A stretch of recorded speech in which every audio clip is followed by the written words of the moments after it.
Gosh, there are spiders everywhere.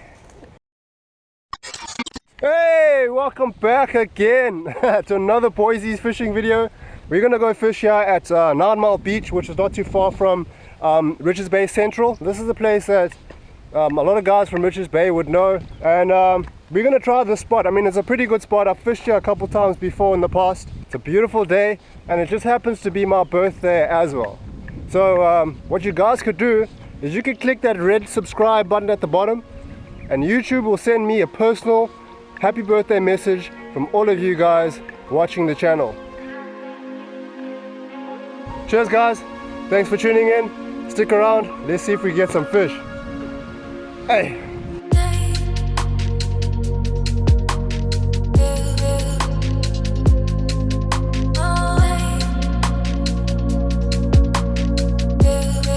How's it clearing over there? It looked like a pretty cool place to set up a campsite. Who knows, maybe in the future, maybe we do some camping.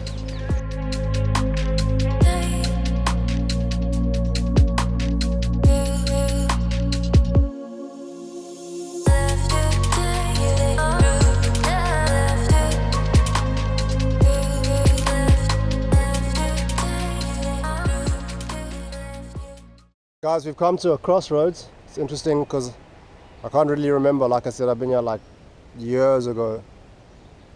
So it's either we go left or we go right or we go straight ahead over there. I'm very sure this is the way to go. But I'm gonna go through here and see where this path takes me. If I end up in a dead end or something, I'll just turn around and I'll come back. You guys can comment and tell me which way you would take. Without further ado, let's go. Let's see what happens.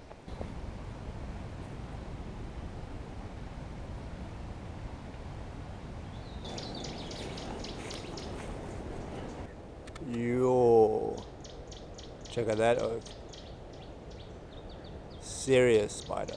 I'm not keen on getting caught in this guy's web. Yo, look at that one.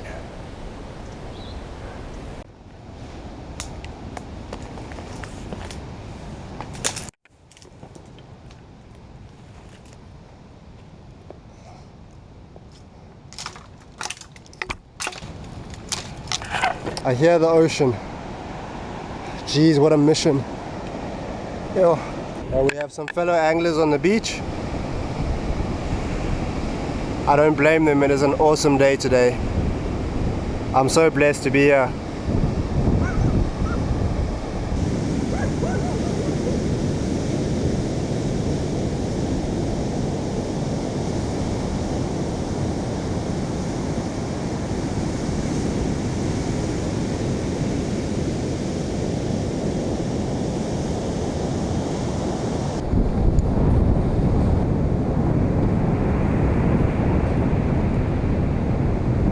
Trace I'm using today, I've made a couple traces. I made some traces last night. I can just get this thing open quickly. Alright, so what I've got 3 bait carrier traces, just in case I do get stuck and break off. At least I have spares. It's always wise to make more than just one trace, obviously. You never know what can happen. I've got a couple shad traces in case the shad might be biting. That's a good bait as well. I don't normally keep fish, but now and again, if obviously shad season hasn't closed, it makes a great bait, especially for cob and things. So if I do happen to run into some shad, I've got some traces for them. And then I've got, you know, obviously like I said, I've made 3 dingle traces here. Just a simple small little dingle, the circle hook, and a 3-way swivel. Alright, so let's try this with a bit of red eye and a bit of squid and see, maybe that's the winning bait. Okay guys, I'm going to show you how I make my baits.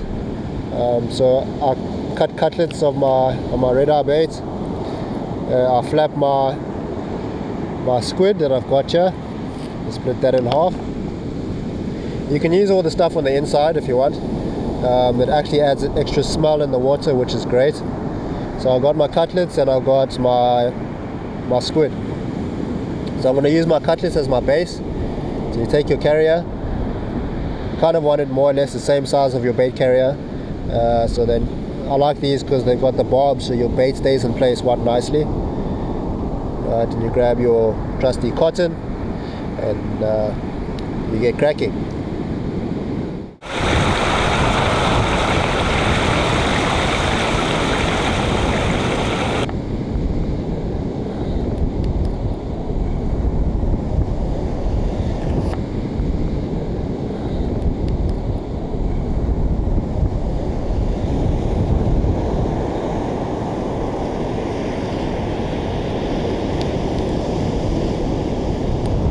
Try to make sure you don't cover that little hook part over there.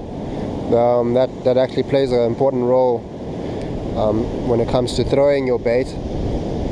Try not to cover that bit up. Try to make your bait as streamlined as possible. This is something that I also learned helps with getting your baits to cast a bit better. The more streamlined your bait looks, the better naturally it's gonna cast. And that just overall helps with casting your bait a bit further out. Yeah, now that you've got your basic bomb bait, I'm gonna take my Falkland squid. This is such a nice bait because it's already very soft, so you don't really have to use a chocker hammer on this. You can if you want, but I'll just put it on just like that. The outside. Again, try not to cover your hook part. Then you're going to use the head part, my favorite part of the bait, and you put the head just over there on the side of your red eye cutlet. You bomb that on like that. A bit of red eye with a nice squid. This bait will catch you a lot of edibles. You can catch a sandy on a bait like this. Usually though, for sandies you're going to use like mackerel and bigger baits, but yeah, that's the morning bait. So let's see if something bites on this. Wish me luck.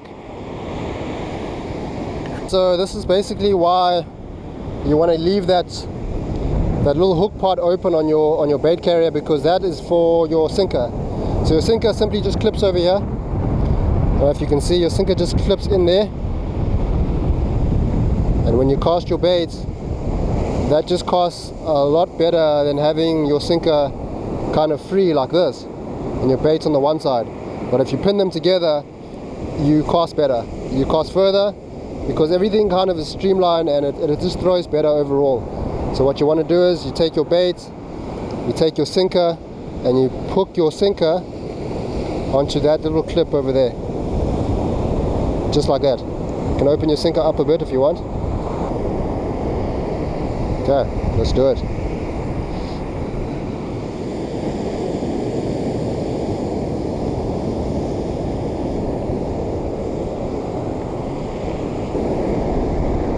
Before you throw any bait that's kind of like this, like a big bait, always make sure that you tighten your drag on your reel. Very important, especially if you're fishing with braid. It sometimes can happen that you forget to tighten up before you throw. Of course, when you throw in your baits, set your drag properly. But yeah, just make sure that you tighten up before you throw. Especially with braid, you can cut yourself pretty badly if you don't do that.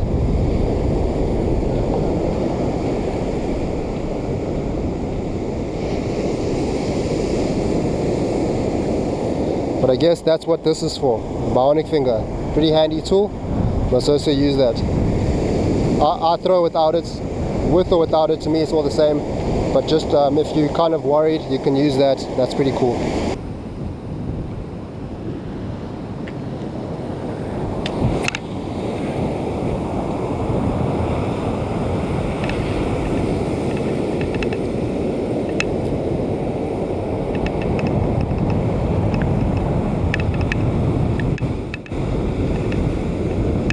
I threw right in that trough there. I didn't want to throw too far because that bank is pretty far out.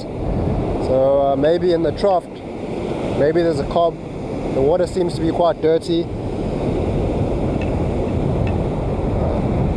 yeah, let's see.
So that's the thing now. Now we wait and see. It's a nice bait in the water.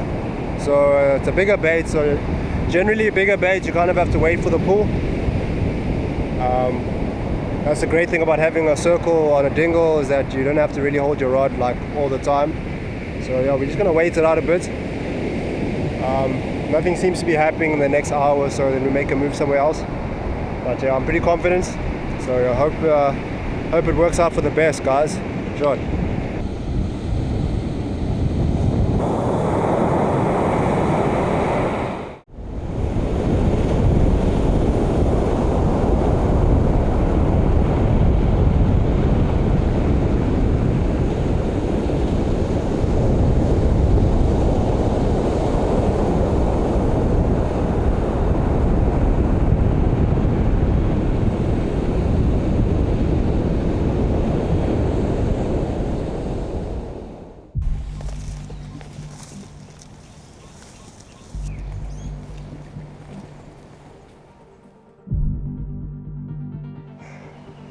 You guys won't believe me.